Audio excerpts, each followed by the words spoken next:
सोलापूर शहरातील भवानी पेठ येथील ओंकार ज्वेलर्स दुकानाचे लोखंडी शटरचे कुलूप तोडून आत प्रवेश करून दुकानातील चांदीचे व सोन्याचे दागिने चोरून नेल्याबाबत फिर्यादी यांच्या तक्रारीवरून अज्ञात चोरट्याविरोधात जोडभावी पोलीस ठाण्यात सोलापूर शहर येथे भारतीय न्याय संहिता कलम 331(3), 331(4), 305 प्रमाणे 10 जून रोजी गुन्हा दाखल आहे। सदर गुन्ह्याच्या अनुषंगाने गुन्हे शाखेकडील सहाय्यक पोलीस निरीक्षक विजय पाटील,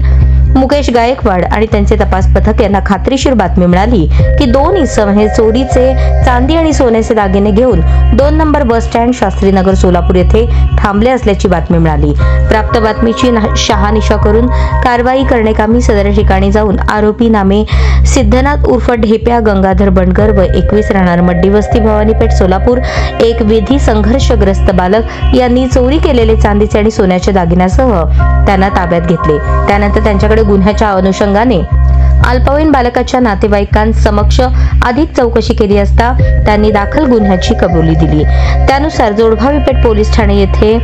दाखल गुन्ह्यातील 1220 ग्रॅम चांदीच्या वस्तू आणि 3 ग्रॅम वजनाचे सोन्याचे दागिने असा एकूण 1,72,000 रुपये किमतीचे दागिने जप्त करण्यात आले आहेत। सदरची कामगिरी एम राजकुमार पोलीस आयुक्त सोलापूर शहर, डॉक्टर दीपाली काळे पोलीस उपायुक्त गुन्हे, राजन माने सहाय्यक पोलीस आयुक्त गुन्हे, सुनील दोरगे वरिष्ठ पोलीस निरीक्षक गुन्हे शाखा यांच्या मार्गदर्शनाखाली सहाय्यक पोलीस निरीक्षक Vijay Patil, police sub inspector Mukesh Gaikwad, police अंमलदार शफी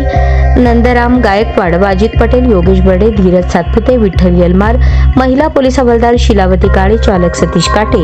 यांनी केली आहे।